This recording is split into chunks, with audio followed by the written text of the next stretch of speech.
Civil line स्थित evergreen में श्री परिवार दिव्य महायज्ञ समिति ट्रस्ट के तत्वावधान में आयोजित 5 दिवसीय महायज्ञ के संध्याकालीन सत्र में वृंदावन धाम से पधारी बाल व्यास देवी देविका देवी ने श्रद्धालुओं को माता पीताम्बरा की भक्ति का महत्व समझाया। उन्होंने कहा कि गुप्त नवरात्रि के पावन अवसर पर माता की कृपा से यह आयोजन हिंदू राष्ट्र की कामना के साथ किया जा रहा है। बाल व्यास ने श्रीमद देवी भागवत का उल्लेख करते हुए बताया कि आज के भौतिक युग में माता की भक्ति अत्यंत आवश्यक है।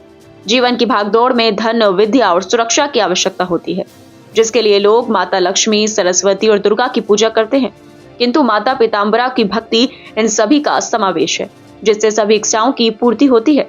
उन्होंने बताया कि माता की कृपा प्राप्त करने का सबसे सरल माध्यम हवन, भजन और कथा श्रवण है। बाल व्यास ने कथा के माध्यम से बताया कि अमृत पान करने से केवल एक व्यक्ति अजर अमर होता है, लेकिन देवी भागवत कथा श्रवण से पूरा कुल पुण्य का भागी बनता है। इसलिए भक्तों को माता की कथा और भक्ति का लाभ अवश्य लेना चाहिए। सेठ जी थे, भगत जी। वो भगत जी बड़े आलसी थे। कुछ लोग होते हैं, वे भगत जी बड़े आलसी थे, लेकिन बड़ी भक्ति करने वाली थी आप लोगों की तरह। वो भगवान के पास कहीं यज्ञ अनुष्ठान कुछ हो रहा होता था, उसमें भी सम्मिलित होती थी। ऐसा कोई सत्संग नहीं रहा जहां वो जाने से न, वो तो सवेरे से जगते, नहाते धोते, भोजन पाते और पूरे दिन सोते रहते।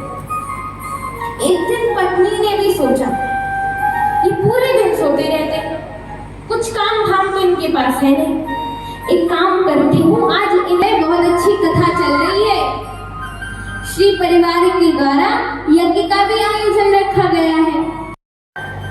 उस अमृत को पान करने से, आप अमृत जानते हैं, अमृत को पीने से क्या होता है? क्या होता है? अमरता मिलती है। लेकिन अमर कौन होगा? जो अमृत को पिएगा। अमृत को पिएगा वो अमर होगा। ऐसा तो नहीं होगा कि अमृत आपने पिया और यहाँ जितने बैठे और जितना आपका पूरा परिवार है वो सब अमर हो जाए। ऐसा तो हो नहीं सकता कि अमृत एक व्यक्ति पिए और उसका पूरा कुल अमर हो जाए। ऐसा होगा क्या? कदापि नहीं होगा। लेकिन ये जो कथा रूपी अमृत है, कथा अमृत है, इस कथा अमृत को पान करने से कुलमेव जरावरम, आपका पूरा कुल पापों से मुक्त होकर अमर हो जाएगा। सारे पाप उनके नष्ट हो जाएंगे।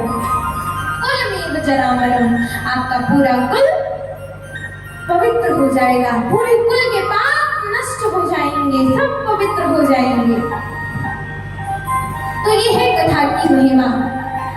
और कहा जाए तो कथा भगवान का शब्दमयी विग्रह है। क्या है? भगवान का शब्दमयी विग्रह।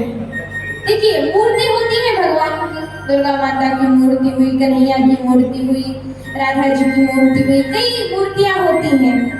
तो सब मूर्ति अलग अलग प्रकार की होती हैं। सोने की भी होती है मूर्ति, पीतल की भी मूर्ति होती है, तो अलग अलग प्रकार की मूर्ति होती है। लेकिन ये जो कथा है, ये कथा भगवान का विग्रह है। लेकिन कौन सा विग्रह है? कौन सा विग्रह है? इस अवसर पर श्री परिवार पीठाधीश्वर पंडित कृष्ण स्वामी, महायज्ञ संचालक आचार्य कामेश्वर मिश्र, संरक्षक के गुप्ता एवं अध्यक्ष अरविंद अग्रवाल सहित अनेक श्रद्धालु उपस्थित रहे। मुख्य यजमान पुनीत बंसल एवं श्वेता बंसल ने हवन में भाग लिया। आयोजन में सुदीर्घ श्रीवास्तव, अवनी सक्सेना, विशाल अग्रवाल, अनुराधा तोमर, सुनीता गुप्ता, मधु सक्सेना, अंजलि गुप्ता सहित बड़ी संख्या में श्रद्धालु मौजूद रहे।